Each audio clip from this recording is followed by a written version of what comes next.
जय हिंद दोस्तों, कैसे हैं आप सभी लोग। आई होप सभी लोग बहुत अच्छे होंगे। दोस्तों आज के इस वीडियो में हम लोग परसेंटेज का पार्ट 2 पढ़ने वाले हैं। मेरे प्यारे भाई, मैं आपको बता दूं कि मैंने पार्ट 1 में परसेंटेज का जो बेसिक होता है उसको समझा दिया था और उसमें हमने बहुत सारी चीज़ें पढ़ी थी। ठीक है, जैसे कि आप उस वाले वीडियो को आप देख सकते हो। उसमें उन वीडियो में हमने बहुत सारी चीज़ें पढ़ा था। आपने देख लिया होगा कि परसेंटेज में भिन्न को प्रतिशत में बदलना, आपने उस वाली वीडियो में सीख लिया होगा। प्रतिशत को भिन्न में बदलना और अनुपात को प्रतिशत में बदलना, प्रतिशत को दशमलव में बदलना, ऐसी सारी बहुत चीज़ें हमने उस वाली वीडियो में पढ़ लिया था। ठीक है, तो आज की वीडियो में हम लोग पढ़ेंगे कि किसी भी नंबर का परसेंटेज कैसे निकालते हैं। ठीक, तो चलिए इस वीडियो को स्टार्ट करते हैं बिना किसी देरी के और बात करते हैं कि अगर किसी भी नंबर का प्रतिशत निकालना रहेगा तो हम लोग कैसे निकालेंगे। ठीक है, जैसे एक एग्जाम्पल से हम लोग समझते हैं। क्वेश्चन हमारा है और एक क्वेश्चन जो है आपके एग्जाम में, गवर्नमेंट एग्जाम में आता भी रहता है। तो क्वेश्चन क्या है कि 500 का 20% कितना होगा, कितना होगा। मान लीजिए कि ऐसा क्वेश्चन है और इस क्वेश्चन को करना है तो आप कैसे करेंगे। आप मार्केट जाते हैं, मार्केट में आप बहुत तरीके की चीज़ें सुनते हैं, देखते हैं जिस पे डिस्काउंट रहता है 20%, 30%, 15%, 8%, 7%। तो उस दुकानदार का मतलब जो होता है कि कहने का मतलब होता है कि अगर 20% की छूट है, इसका मतलब है कि 100 पे 20 छोड़ देगा। तो अगर आप परसेंटेज निकालना नहीं जानेंगे तो फिर आप छूट कैसे पता करेंगे। तो सबसे पहली बात तो ये कि जो पहली सीढ़ी होगी, हमें परसेंटेज निकालना आना चाहिए। तो अगर 500 का 20% निकालना है तो कैसे निकालेंगे, पहले इसको देखिए। तो इस का मतलब होता है गुणा।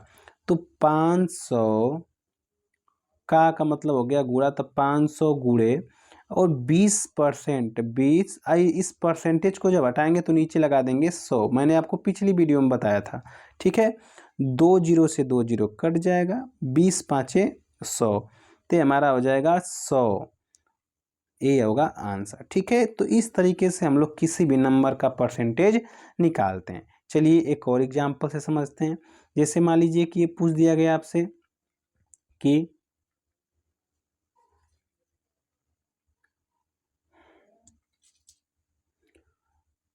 123 का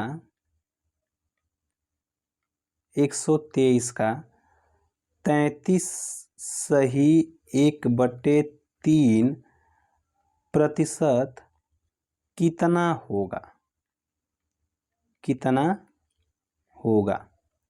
चलिए ये क्वेश्चन है जिसमें परसेंटेज किस में दे दिया है, आपका फ्रैक्शन में।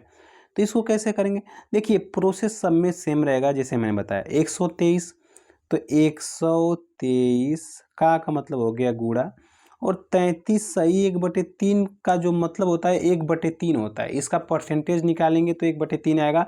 वो कैसे आएगा मैं आपको समझा देता हूँ। यहाँ पे देखिए 33 सही 1/3 का मतलब होता है 33 तिया 99, 99 और 100, 100/3, 100/3।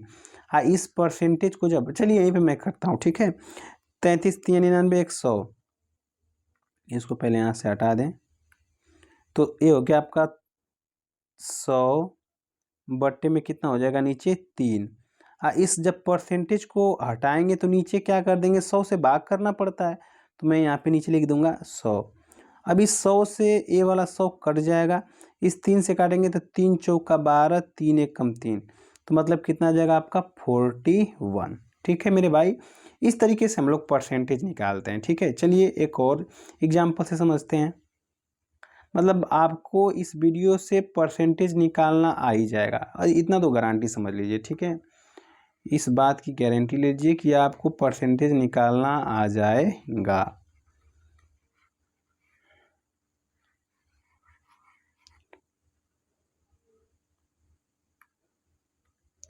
जैसे मान लीजिए अब क्वेश्चन बोल दिया कि 600 का, बोल दिया कि 600 का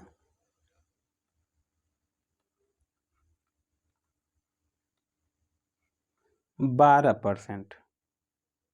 कितना होगा 600 का 12%। आप देख के बता सकते हैं 12 छक 72 आएगा। वो थोड़ा आपको प्रैक्टिस करेंगे तो आ जाएगा। ठीक है, का यहाँ पे 2 बार लिख दिया गया तो एक ही बार आएगा। 600 का 12% कितना होगा। ठीक है, तो 600 का मतलब हो गया गुणा 12% मतलब 12/100। 2 जीरो से 2 जीरो काट देंगे, 12 छक 72 तो आ गया 72। ठीक है, तो इस तरीके से हम लोग किसी भी नंबर का प्रतिशत निकालते हैं। ठीक है, तो मुझे उम्मीद है मेरे भाई कि ये जो पार्ट 2 है आपको अच्छे से समझ में आ गया होगा। अब जब हम लोग पार्ट 3 में जाएंगे तो इस तरह से नए नए तरीके से क्वेश्चंस को पढ़ते जाएंगे, समझते जाएंगे और परसेंटेज को बिल्कुल बेसिक से हम लोग पूरा ख़त्म कर देंगे। ठीक है, तो मेरे प्यारे भाई आज के वीडियो में बस इतना ही। चलिए अब मिलेंगे एक नए वीडियो में, एक नए टॉपिक के साथ, एक नए सवाल के साथ, एक नए टाइप के साथ। तब तक के लिए जय हिंद, जय भारत, वंदे मातरम।